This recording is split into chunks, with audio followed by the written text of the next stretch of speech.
नांदणी मठातील महादेवी या हत्तीणीला परत आणण्यासाठी काही दिवसांपासून जन आंदोलन सुरू आहे. या आंदोलनाची राज्य सरकारनं दखल घेत आज मुख्यमंत्री देवेंद्र फडणवीस यांनी मंत्रालयात बैठक बोलावली होती. या बैठकीला उपमुख्यमंत्री अजित पवार, कोल्हापूरचे पालकमंत्री प्रकाश आंबेडकर, वनमंत्री गणेश नाईक, उच्च आणि तंत्रशिक्षण मंत्री चंद्रकांत पाटील, जलसंपदा मंत्री गिरीश महाजन, आमदार सतेज पाटील, मठाच्या प्रमुखांची उपस्थिती होती. यावेळी मुख्यमंत्री फडणवीस यांनी महादेवी हत्तीणीला परत आणण्यासाठी राज्य सरकार मध्यस्थी करणार असल्याची ग्वाही दिली. राज्य सरकार पूर्ण ताकदीनं मठासोबत असल्याचं मुख्यमंत्री फडणवीस यांनी बैठकीत आश्वस्त केलं. मठानं सर्वोच्च न्यायालयात पुनर्विचार याचिका दाखल करावी, यासोबत राज्य सरकारही याचिका दाखल करेल असं त्यांनी सांगितलं. 34 वर्षांपासून महादेवी नांदणी मठात आहे. ती परत आली पाहिजे ही सर्वांची इच्छा आहे. महादेवीची काळजी घेण्यासाठी एक टीम राज्य सरकार बनवेल. यासाठी आवश्यक ती मदत केली जाईल असंही मुख्यमंत्री फडणवीस यांनी या बैठकीत सांगितलं. या बैठकीनंतर माध्यमांशी बोलताना विधान परिषदेतील काँग्रेसचे गटनेते आमदार सतेज पाटील यांनी महादेवी हत्तीण नांदणी मठात परत आणण्यासाठी राज्य सरकारच्या वन खात्याची भूमिका खूप महत्त्वाची असल्याचं सांगितलं.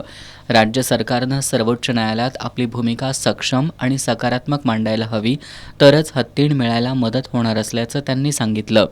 आजच्या बैठकीत सरकारनं सकारात्मक भूमिका घेतली आहे. या भूमिकेचं आम्ही स्वागत करतो आणि लवकरात लवकर महादेवी मठात परत यावी अशी इच्छा असल्याचं आमदार सतेज पाटील यांनी सांगितलं. कारण की सरकारच्या वन खात्याचे रिपोर्ट जे आहेत त्या रिपोर्टवरच HPCनं निर्णय घेतला. सुप्रीम कोर्टानं त्याच्यावर शिक्कामोर्तब केला. त्यामुळे या सगळ्या प्रकरणामध्ये गव्हर्नमेंटची भूमिका, सरकारच्या वन खात्याची भूमिका ही अत्यंत महत्वाची असणार. ही भूमिका जर सक्षमपणे सरकारनं मांडली सुप्रीम कोर्टात तरच हा हत्ती मिळायला आम्हाला मदत त्या ठिकाणी होणार आहे.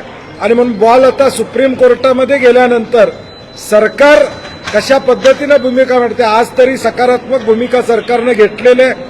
आम्ही त्याचं निश्चितपणे स्वागत करतो आणि लवकरात लवकर हा हत्तीने मठामध्ये मिळावी एवढीच आम्हा सगळ्यांची अपेक्षा असणार.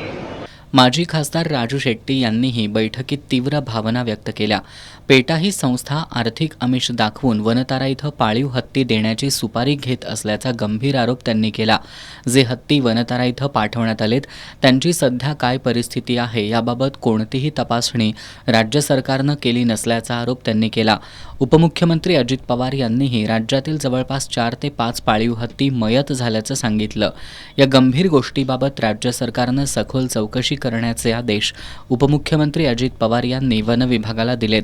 जोपर्यंत महादेवी नांदणी मठात परत येत नाही तोपर्यंत अंबानी उद्योग समूहाच्या सर्व उत्पादनांवर बहिष्कार टाकण्याचं आंदोलन महाराष्ट्रासह कर्नाटक, राजस्थान, मध्य प्रदेश या राज्यात सुरू करणार असल्याचं शेट्टी यांनी सांगितलं.